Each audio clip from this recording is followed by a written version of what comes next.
Now burst. Get it. Okay? Okay, what wasn't right about that? That's right. Oh, that's right. Okay? Time, switch out. Okay? This time. This would be ideal. One over, one under. But whatever I get, okay, that's what I got from that. Okay? And I'm not going to be able to do anything to change that until I bought myself the right to adjust my position. I'm not going to be able to do that until I start diminishing this person's capacity. Okay? So grab with both arms. The closer I get to his head, the more control I get. The farther out along the arm, the less control I get. Okay? So I want to be up near the root of the delivery system.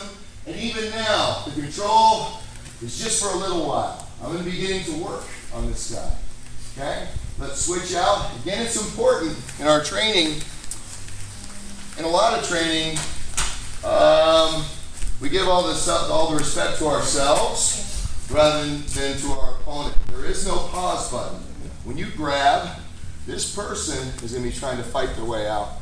Okay, so we need to do that from the very beginning. Nobody should get their arm, their shoulder dislocated, but I want you pulling, okay, for about 3 seconds. So switch out and let's go. Begin diminishing this person. When I grab, okay, I'm going to grab hard, but that is a passive act, okay, and all of the control. What kind of conditioning do you do? You got a cup on? Yes, sir. Okay. All of the control is tentative and momentary. I have to get to work on this person. And you can imagine, you don't have a cup on? I do. You do have a cup on. Good, that makes it better. Okay, I have to begin working on this person, okay, diminishing them. Okay, any kind of change, if I'm in a less than ideal position, it's important that I do this before I get to a more ideal position. Diminishing, diminishing, diminishing. Okay? Again, once you get control of the arm, I want to have as little mobility as possible for this person. I know in Krav Maga, we teach you going back, back, back, okay, driving you back. I don't want a lot of motion. If he moves, I'm staying with him, taking my small marching steps. After you trap the arm, okay, just that. I want you to do 5 of those, starting from this position each, and we'll move on to the next thing. Yes? Okay, let's go.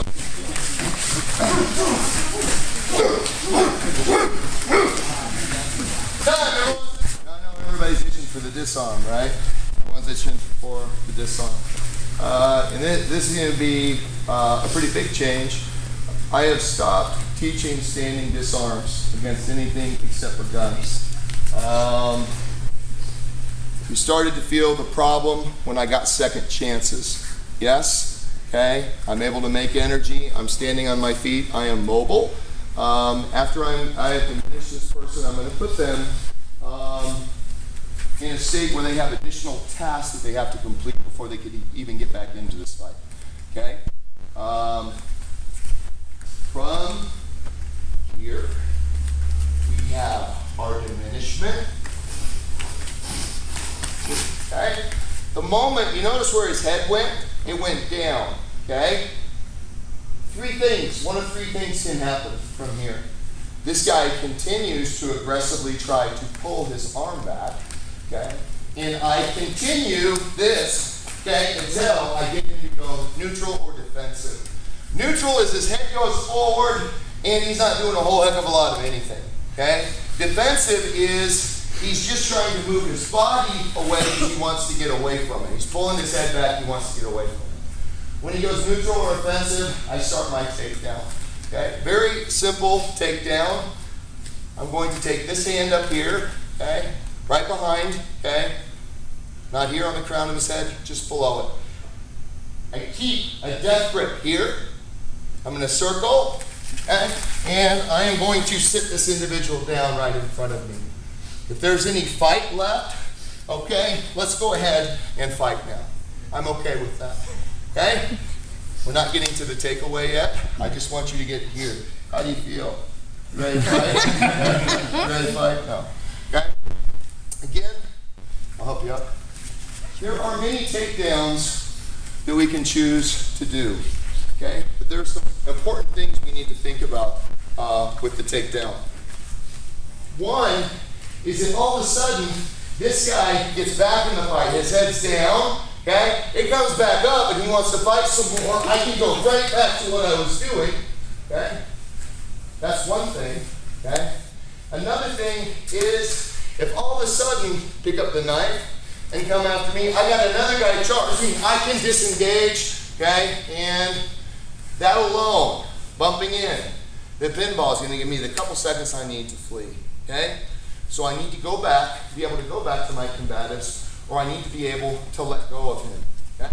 The third thing is that some of the other takedowns we can do, it puts me in a position where he can take me down as well, okay? There is no point here at which he is going to be able to take me up. I feel him resisting, I go immediately back to my combatives, yes? The takedown, I want him seated right in front of me.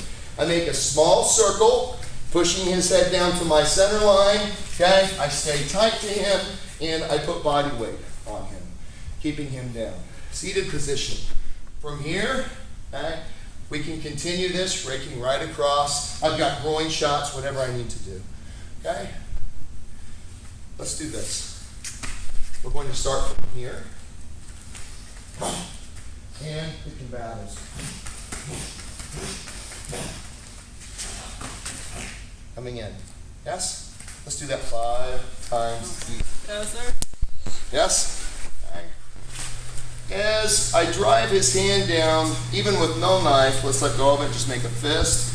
As I drive his hand down, his hand starts to open. Okay? He cannot maintain his grip here. Okay? So the disarm is going to be the same.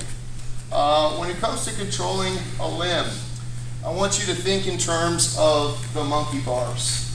Okay? Whether it's nut, whether it's long gun, stick, okay? I'm going to incrementally get more control, and I'm going to put hands on him one at a time, okay? And I'm going to take hands off him one at a time, with one hand always being in contact, okay?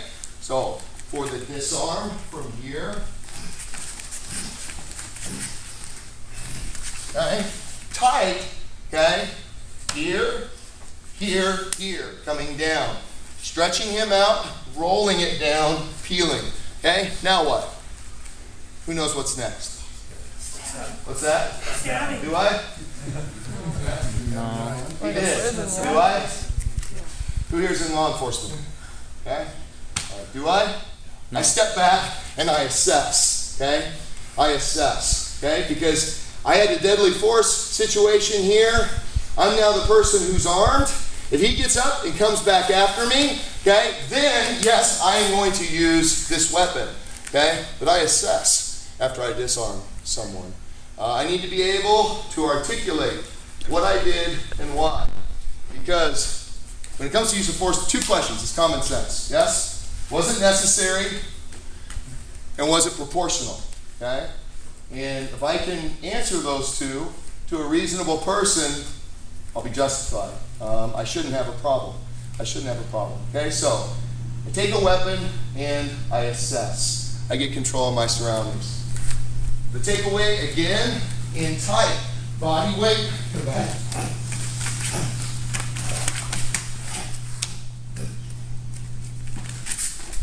I am assessing, getting some distance. Okay? I can instruct him to stay down. I can leave and call 911.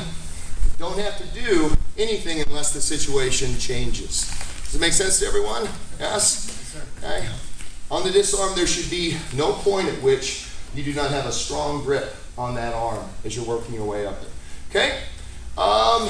We got some other stuff we're going to do, and you've worked your way up to this. So let's just do 3 of these each, and we're going to move on to some preemptive.